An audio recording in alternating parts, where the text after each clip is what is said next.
Hello student, मैं कुशल शर्मा। आप देख रहे हैं मेरा यूट्यूब चैनल कुशल क्लासेस। आज हम क्लास 10 के जो कि third chapter pair of linear equation है उसका ग्राफिकल मेथड करने वाले हैं, उनका सॉल्यूशंस निकालने के लिए कि किसी भी पेयर ऑफ लीनियर इक्वेशन का अगर हमें सॉल्यूशन निकालना है तो उसको ग्राफिकली कैसे फाइंड आउट किया जाए, ये हम पता करने वाले हैं। और साथ ही साथ इस वीडियो में हम ये भी पता करेंगे कि किन्हीं भी पेयर को, लीनियर इक्वेशन के पेयर को देखकर उनके कोफिशिएंट्स पर काम करके आप कैसे डायरेक्टली पता कर सकते हैं कि भाई उनका जो ग्राफ बनेगा वो इंटरसेक्टिंग टाइप का होगा, पैरेलल होगा या कॉन्सिडेंटल टाइप का होगा। ठीक है, तो इन सभी इंफॉर्मेशंस को चलिए पता करते हैं।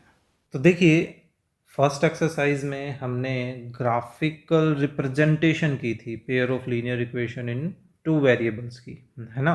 और वहाँ आपको बताता हुआ चल रहा था कि अभी जस्ट रिप्रेजेंटेशन कर रहे हैं, उससे जो डिसीजन है वो डिसीजन हम नेक्स्ट एक्सरसाइज में निकालेंगे। तो अब हम वही काम करने वाले हैं, हम ग्राफिकल मेथड की ही हेल्प लेने वाले हैं सॉल्यूशन निकालने के लिए। ठीक है, उन्हीं पेयर ऑफ लीनियर इक्वेशंस का। तो चलिए देखिए, एक एग्जांपल लेकर चलते हैं। डायरेक्टली स्टेटमेंट से मान लीजिए हमने एक इक्वेशन बना ली, इक्वेशन लेके चलते हैं like x minus 2y is equal to 6, एक ये मान लेते हैं। ओके, एंड दूसरी मान लेते हैं जैसे कुछ भी बना लीजिए, जैसे 2x plus 3y is equal to 5, वैसे कुछ कंसिडर कर लेते हैं। कोई भी हो सकती है, रैंडमली हम वैसे ही मान के चल रहे हैं, कोई आसान सी। ओके, सो अब हमें इसका क्या करना है, इसका सबसे पहले तो ग्राफ बनाना है और उस फिर ग्राफ के थ्रू हमें डिसीजन निकालना है। डिसीजन का मतलब है एक्स और वाई की वैल्यूज़ वो पता करनी है जो दोनों इक्वेशंस को सेटिस्फाई करती हो। तो उन्हीं एक्स वाई की वैल्यूज़ को क्या बोला जाता है, सॉल्यूशंस बोला जाता है। ठीक है, अकेले एक इक्वेशन को तो इनफाइनाइट कर सकती हैं, इसको भी इनफाइनाइट पॉइंट सेटिस्फाई कर सकते हैं, लेकिन उन इनफाइनाइट में से कौन सी कॉमन होगी वो पॉइंट को क्या बोला जाता है, सॉल्यूशन बोला जाता है।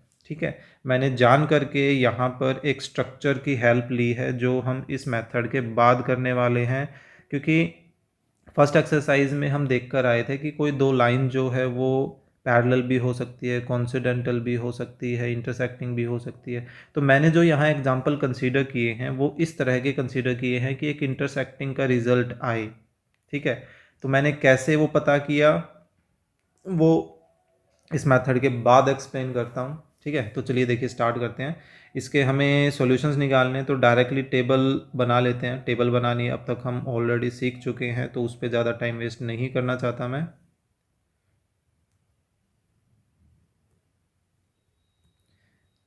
ओके, तो चलिए देखिए, मैं y की वैल्यू यहाँ पे सब्स्टिट्यूट कर देते हैं। चलिए y की वैल्यू 0 ही रख देते हैं। तो x की वैल्यू ऑब्वियस सी बात है क्या आएगी, 6 आएगी। यहाँ 0 रखेंगे, पूरा का पूरा 0 0 इधर अगर शिफ्ट करेगा तो 0 ही रहना है। चलिए y की वैल्यू 1 रख लेते हैं, ज़्यादा बड़ा नहीं कर रहे हैं।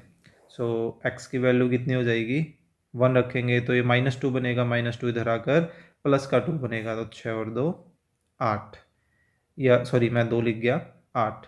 या आप चाहें तो हम ज़्यादा बड़ी वैल्यू पर काम नहीं करना चाहते तो नेगेटिव में भी वैल्यूज़ हम यहाँ पर रख सकते हैं। मान लीजिए मैं यहाँ पर -1 रखता हूँ। ठीक है, तो -1 इंटू -2 प्लस का 2 हो जाएगा, और वो प्लस का 2 इधर राइट साइड में आके क्या होगा, माइनस का 2। तो 6 में से 2 सब्ट्रैक्ट करें तो 4। हमारे पास इस तरह का एक रिजल्ट आ रहा है। ओके, यहाँ से भी एक टेबल बना लेते हैं।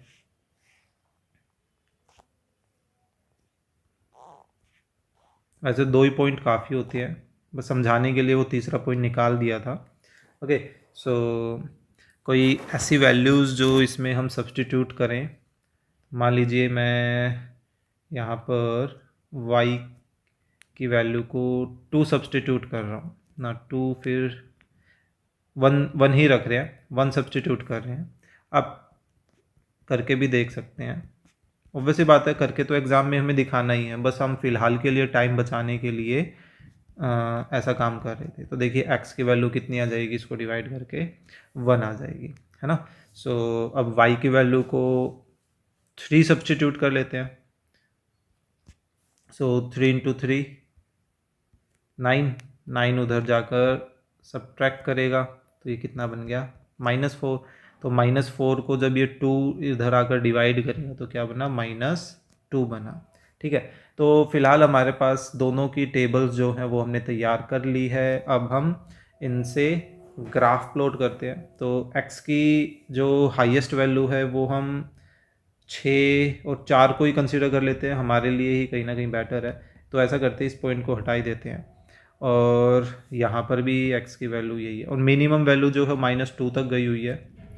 ग्राफ के लिए हम सोच रहे हैं कि भाई कैसे बनाएं, और y की वैल्यू मैक्सिमम 3, मिनिमम -1 तक है, यानी ज़्यादा बड़ा ग्राफ बनाने की ज़रूरत नहीं पड़ेगी। ठीक है, 2 3 4 5 6, चलिए इधर ही हो जाएगा अपना काम।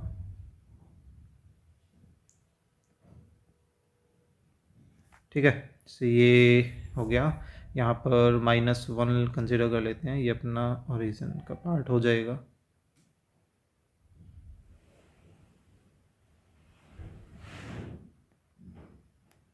ये अपना x एक्सिस, ये y एक्सिस।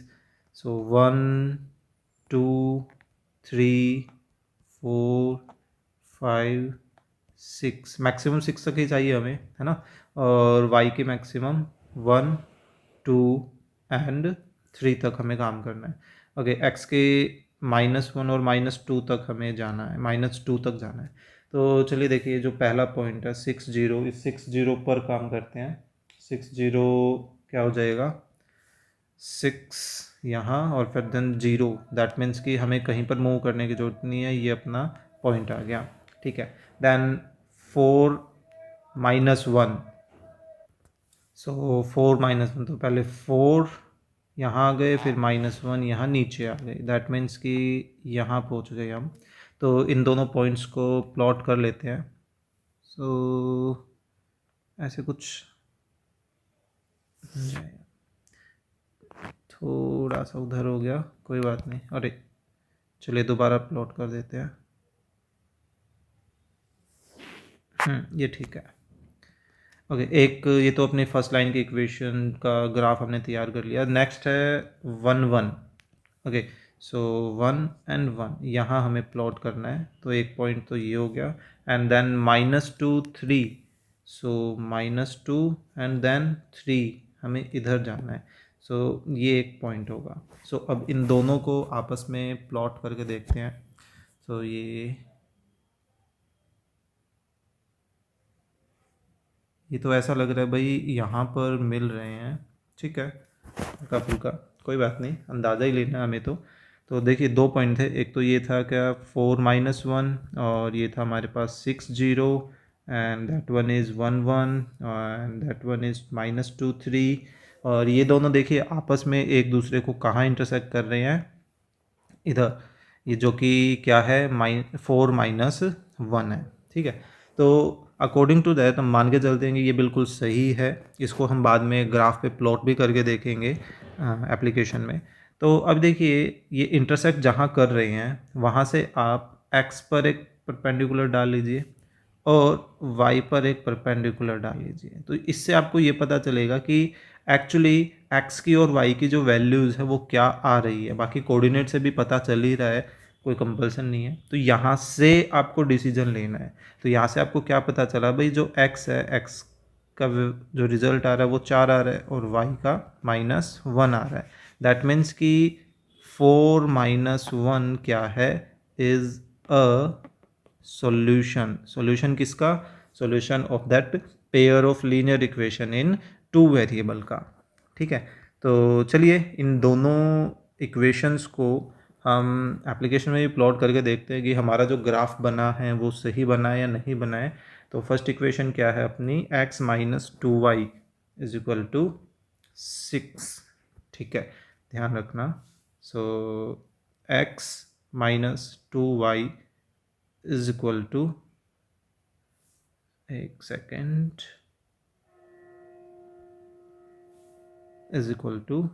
सॉरी 2y है ना, 2y = 6। एंड दूसरी इक्वेशन क्या दें, 2x + 3y is equal to 5, 2x plus 3y is equal to 5। Okay, देखिए अपन आई थिंक अपना जो ग्राफ है, ग्राफ बिल्कुल सही बना है। अपना ग्राफ देखिए, वो भी ऐसा ही है ना। थोड़ा छोटा कर लेते हैं, देखिए, और यहाँ जो ग्राफ बना है वो भी ऐसा ही है। ओके, सो इनका जो कॉमन पॉइंट है वो देखिए, वो क्या आ रहा है, इनका पॉइंट भी 4-1 आ रहा है, और हमारा भी कितना आ रहा था, 4-1 आ रहा था। दैट मीन्स कि हमारा ग्राफ जो है वो ऑलमोस्ट सही था। ऑलमोस्ट क्या सही ही है बिल्कुल, है ना। वो बस सही इस वजह से हुआ क्योंकि हम ग्राफिकल पैटर्न को यूज़ कर रहे हैं एग्जैक्ट वे में। तो इन क्वेश्चंस को जब आप प्रैक्टिस करें तो सजेशन यही रहेगा कि ग्राफ पर ही प्रैक्टिस करें। ओके, या अगर नोटबुक में भी कर रहे हैं तो with the help of scale ज़रूर करें, बहुत इंपॉर्टेंट पार्ट है। तो ये था भाई ग्राफिकल मेथड किसी भी लीनियर इक्वेशन का जो पेयर होता है उसका सॉल्यूशन निकालने के लिए, ठीक है। तो चलिए, अब जो दूसरा मेथड है जिसके थ्रू हम डायरेक्टली बिना उसका ग्राफ बनाए कैसे पता करें कि कोई पेयर जो है वो आपस में एक दूसरे को इंटरसेक्ट करेगा या एक दूसरे के पैरेलल होगा या एक दूसरे के कॉन्सिडेंटल होगा। तो देखिए, दो इक्वेशंस लेकर चलते हैं, a1x plus b1y plus c1। ये हम स्टैंडर्ड फॉर्म लेकर चल रहे हैं उस लीनियर इक्वेशन जिसमें सारा मटेरियल जो है वो एक तरफ होता है, दूसरी तरफ जीरो। ऐसे ही दूसरी इक्वेशन लेके चलते हैं, a2x plus b2y plus c2 is equal to 0। अब देखिए, तीन कंडीशंस तैयार होती थी। एक कंडीशन तो है हमारे पास किसकी, इंटरसेक्टिंग की, है ना। ये क्या है, इंटरसेक्टिंग लाइंस हैं। फिर एक कंडीशन तैयार होती है हमारी पैरेललिज्म की, ये क्या है, पैरेलल लाइंस है। और एक कंडीशन हमारी बनती है ऐसी लाइंस की जो एक दूसरे पर लाई है, इनको बोलते हैं कोइंसिडेंटल लाइन, ठीक है। अब इनको डायरेक्टली इक्वेशंस के थ्रू कैसे पता करें भाई, कौन सी सिचुएशन जो है वो हमारे तैयार हो रही है एक्चुअली, ठीक है। सेपरेट कर देते हैं इधर। तो देखिए, सिंपल सा लॉजिक है। आपको क्या करना है, x के जो कोफिशिएंट्स हैं उनका रेशियो लो, देन y के कोफिशिएंट्स का रेशियो निकालो।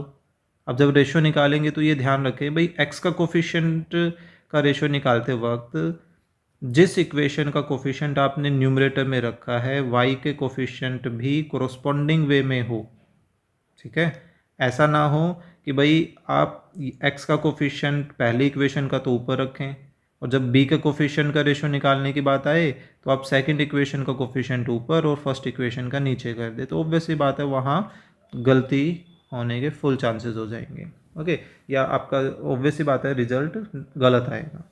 तो आपको क्या करना है, हर सिचुएशन को चेक करने के लिए सबसे पहला काम तो आपको ये करना ही करना है क्या, कि x के कोफिशिएंट का रेशियो और y के कोफिशिएंट का रेशियो आपको निकालना है, ठीक है। अब देखिए, सिचुएशन दो ही तरह की हो सकती है, क्या, या तो ये रेशियोज आपस में क्या होंगे, इक्वल होंगे, और या क्या होंगे, नॉट इक्वल, है ना। दो ही ऑप्शन हो सकते हैं। तो अगर ये नॉट इक्वल की सिचुएशन आती है तो सीधा सा हिंट किस चीज़ का है, इंटरसेक्टिंग लाइन का, ठीक है।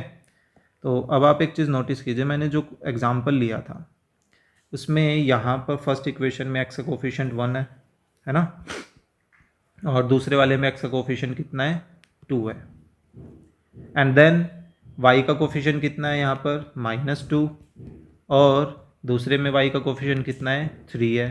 तो आप खुद ही सोचिए, क्या इन दोनों का जो रेशियो है क्या इक्वल आ रहा है, बिल्कुल भी नहीं आ रहा। तो यहीं से पता चला था भाई ये इंटरसेक्टिंग बनेंगी। इन्हीं को देखते हुए मैंने ऐसा एग्जाम्पल कंसीडर किया था, है ना। तो ये तो थी इंटरसेक्टिंग की पहचान। ओके, अब पैरेलल आ गया। पैरेलल तो दो जगह है, तो अब आप डिसाइड कैसे करोगे कि वो पैरेलल लाइंस के लिए होगा या कॉन्सिडेंटल के लिए? मैं पैरेलल बोल गया शायद, इक्वल तो दोनों जगह है ना। तो अब इनका कन्फ्यूजन दूर करने के लिए अब मैदान में कूदेगा कांस्टेंट। भाई वो कहता है भाई तुम लड़ाई मत करो, हमारे रेशियोज की हेल्प ले लो। अब मैदान में कौन आ गया? कांस्टेंट। तो कांस्टेंट का रेशियो निकालना है उसी तरह से कोरोस्पोंडिंग वे में, ठीक है। अब ये कहता है कि भाई फिर से वही बात, या तो इक्वलिटी होगी या नॉट इक्वलिटी होगी, और यहीं से डिसीजन चेंज हो जाएगा अब सारा। तो देखिए, अगर इक्वलिटी आती है तो ये बन जाएगा कॉन्सिडेंटल लाइन की सिचुएशन, और अगर नॉट इक्वलिटी आती है इधर तो ये बन जाएगी सिचुएशन किसकी? पैरेलल लाइंस की, ठीक है। अब आप इसको ध्यान कैसे रखोगे? नॉर्मली यहीं पर कंफ्यूजन भी रहता है कि भाई कांस्टेंट इक्वल आ गया तो भाई पैरेलल तो नहीं होगा, कई बच्चे गड़बड़ कर देते हैं। तो सिंपल सा हिंट ऐसे ध्यान रखो, भाई कॉन्सिडेंटल लाइन का मतलब क्या है? सब कुछ सेम होना, इनफाइनाइट पॉइंट सब में सेम आ रहे हैं, है ना। इनमें हर एक लाइन में कितने पॉइंट होते हैं? इनफाइनाइट पॉइंट होते हैं, है ना। तो इतने सारे पॉइंट सभी में दोनों लाइंस में कैसे हैं? कॉमन है ना।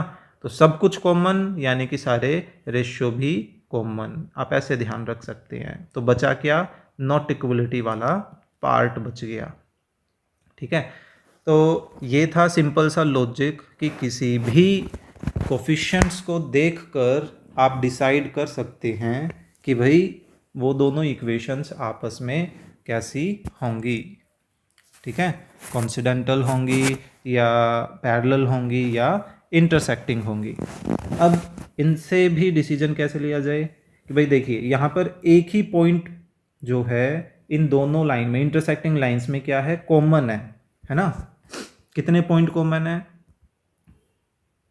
1 पॉइंट कॉमन। अच्छा, पैरेलल में कितने पॉइंट कॉमन है? कुछ भी नहीं, 0 पॉइंट कॉमन। और कॉन्सिडेंटल में कितने पॉइंट कॉमन है? इनफाइनाइट। एक लाइन पे इनफाइनाइट पॉइंट होते हैं, तो इनफाइनाइट पॉइंट्स कॉमन, है ना। तो ये जो कॉमन पॉइंट ही हैं यही इनके मतलब इन पेयर के क्या कहलाते हैं? सॉल्यूशन। यानी कि एक पॉइंट कॉमन है तो कितने सॉल्यूशन हुए? एक सॉल्यूशन हुआ, है ना। 0 पॉइंट कॉमन है तो कितने सॉल्यूशन हुए? 0 सॉल्यूशंस हुए, है ना। अगर इनफाइनाइट पॉइंट कॉमन है तो कितने सॉल्यूशन हुए? इनफाइनाइट सॉल्यूशन उस कंडीशन में उन दोनों लाइंस के हो गए, ठीक है। तो सॉल्यूशन का मतलब आई थिंक आपको समझ आ गया होगा कि भाई ऐसे नंबर जो दोनों लाइंस में कॉमन हो। क्लियर है। अब इनको आपको एक और तरीके से पूछा जा सकता है कि भाई बताइए जो पेयर है, लाइंस का पेयर है, क्या वो कंसिस्टेंट है या इनकंसिस्टेंट है? अब ये नया वर्ड क्या आ गया? तो सिंपल सा आपको ये ध्यान रखना है, जहाँ सॉल्यूशन आ रहे हैं, चाहे एक सॉल्यूशन हो चाहे इनफाइनाइट सॉल्यूशन हो, मेन है जहाँ सॉल्यूशन आता है वो क्या होते हैं? कंसिस्टेंट, ठीक है। तो ये भी कंसिस्टेंट है और ये भी कंसिस्टेंट है। लेकिन अगर जहाँ पर सॉल्यूशन नहीं आ रहा है तो उसको क्या बोलेंगे? इनकंसिस्टेंट। यानी कि आपको क्वेश्चन किस तरह से पूछा जा सकता है कि बताइए, देखिए ये दो पेयर हैं इक्वेशंस के, और आपसे पूछा जा सकता है बताइए वो इंटरसेक्टिंग होंगे, पैरेलल होंगे या कॉन्सिडेंटल होंगे। ऐसे भी क्वेश्चन पूछा जा सकता है।